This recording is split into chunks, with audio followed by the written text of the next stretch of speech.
जल्दी चलो, इमरजेंसी है।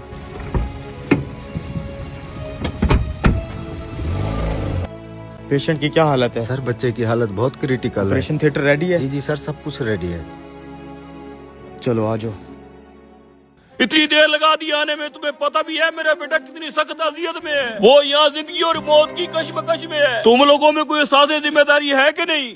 मुझे अफसोस है मैं हॉस्पिटल में नहीं था। मुझे जैसे ही कॉल मिली मैं जितना जल्दी आ सकता था आया हूँ, और अब मैं चाहूंगा कि आप सुकून से बैठें ताकि मैं अपना काम शुरू कर सकूं। मैं सुकून से बैठूं? अगर मेरे बेटे की जगह तुम्हारा बेटा इस हालत में होता, क्या तुम सुकून से बैठते? अगर तुम्हारा अपना बेटा यहाँ मर रहा होता तो तुम क्या करते? हमारी मुकद्दस किताब कहती है कि अल्लाह कादिर व मुतलक है, हर चीज का मालिक है, गफूर और रहीम है।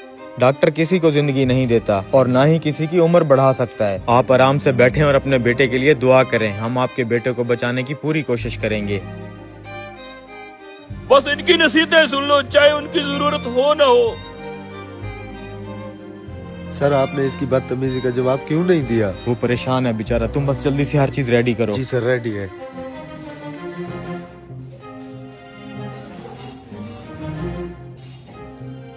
पता नहीं क्या हो रहा होगा मेरे बेटे के साथ। सिर्फ इस डॉक्टर के लेट आने की वजह से अंदर मेरा बेटा तड़प रहा होगा। अगर मेरे बेटे को कुछ हो गया तो मैं छोड़ूंगा इस डॉक्टर को। सर बहुत हिम्मत वाले हैं आप। जिन हालात में आप थे और आप यहाँ आ गए, बहुत बड़ा दिल है आपका। 2 घंटे से ऑपरेशन चल रहा है। जैसे ही डॉक्टर ऑपरेशन थिएटर से निकल के कोई खबर देता है, मैं तुम्हें फोन करके बता दूंगा। सर पेशेंट का तो बहुत खून बह चुका है, ये तो बहुत ही मुश्किल ऑपरेशन है। मैं पूरी कोशिश कर रहा हूँ, अल्लाह के हुक्म से ये बिल्कुल ठीक हो जाएगा। बस तुम लोग दुआ करते रहो। आपका बेटा अब खतरे से बाहर है। अगर मजीद कोई सवाल हो तो इन डॉक्टर साहब से पूछ लीजिएगा।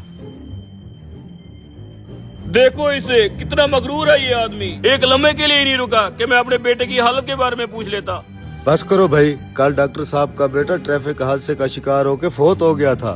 जब डॉक्टर साहब को हमने तुम्हारे बेटे की खबर दी तो वो अपने बेटे की तदफीन की तैयारी कर रहे थे। अब जबकि उन्होंने आपके बेटे की जान बचाने का फर्ज अदा कर लिया है तो अपने बेटे की तदफीन के लिए चले गए हैं। रुको जरा, सब्र करो। अगर आप इस जगह जाने की ख्वाहिश रखते हैं तो चैनल को लाइक और सब्सक्राइब करें और कमेंट में अल्लाहू अकबर लिखें। कभी किसी पर बेजा तनकीद ना करो, क्योंकि तुम नहीं जानते कि दूसरे की जिंदगी कैसी है और वो किन मुश्किलात में मुब्तला है। तुम्हें नहीं पता कि वो तुम्हारे काम आने के लिए कितनी बड़ी कुर्बानी दे के आ रहा है।